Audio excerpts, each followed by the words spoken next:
You would never let a righteous tear fall to the ground in vain. Right about now we're going when to all have are sleeping and darkness creeping. Good evening, ladies and gentlemen. My name is Wake. I come from Palisa district. This first poem is called Listen.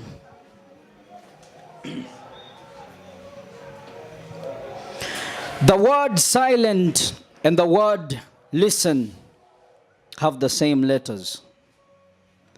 So whenever God seems to be silent, he is literally saying, let us listen. His words are like music to our ears. His words sound like do, re, mi, fa, so, la, ti. Meaning that he is willing to open a door. He is willing to let in a ray of light for you and me. He is never far away from us. He is sovereign, higher than any altitude across all latitudes. And if you could just listen, the answer could be knocking on your doors and windows of opportunities. To you, they might seem to be locked.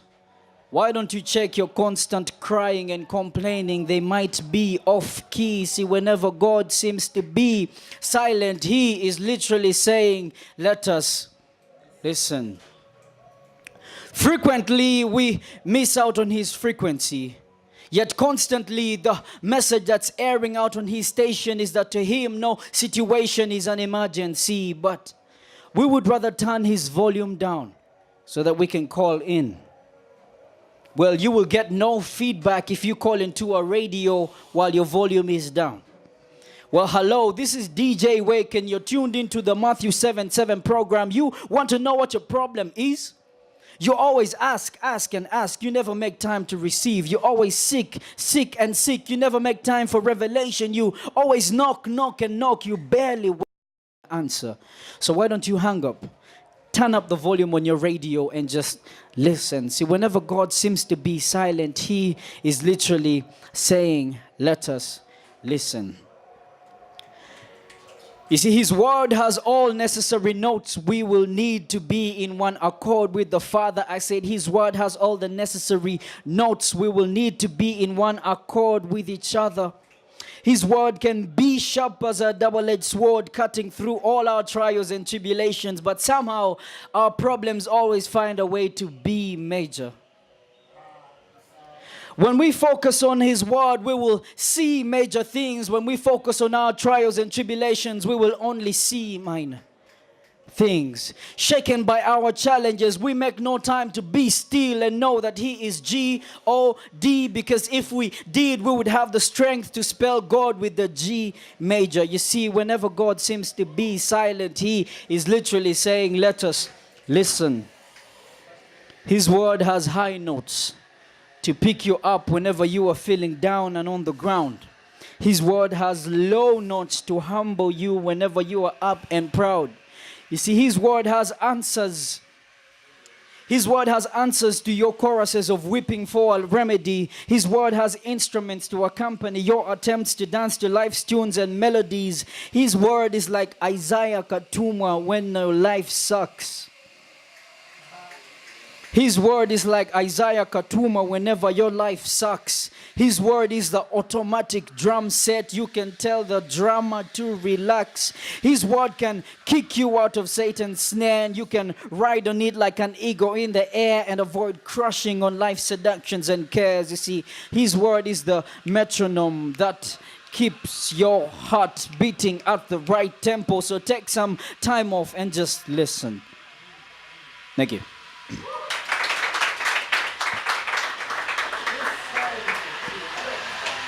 Yeah, so this next poem is it's about education, and I dedicate it to all those who don't like education. No, that like those who are failing, but then they blame it on the system. Busimanya, we are studying wrong things. What? Anyway, jokes aside. For a long time, I was promised light at the end of the tunnel. I was told to hold on to hope for life at the end of the tunnel. But those with the power to pull the strings and push the buttons have just failed to change the channel. So every day I face the same obstacles. Every day I face the same obstacles. Every day I face the same obstacles. The same hand that gives me the key goes behind my back and locks the doors. It's an interesting paradox, you know. Why has the key stayed the same when the locks were clearly changed many months ago? See, I am locked outside after excellently finishing school. This is my reality. My reality is cruel. Survival for the fittest. I wish you had emphasized this more in school. Maybe in between my classes of physics. You see, you released me into this crowded job market when I was half-baked, and you expect me to compete with all of these perfectly baked cakes? Excuse me?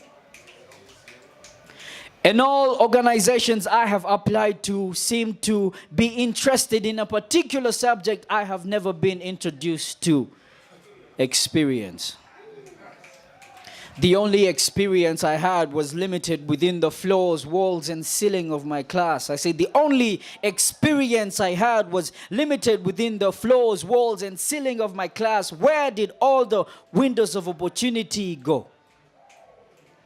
I have weighed the number of jobs against the number of those that need these jobs. I say, we have weighed the number of jobs against the number of those that need these jobs. And honestly, it is just way below the mark. We need a Steve Jobs. We need to invent. I'm sick of the system. We need to innovate. I'm sick of playing victim. So next time you give me a key, make sure it is not an ordinary key, please. Make sure that key unlocks the key cutter's place. Peace.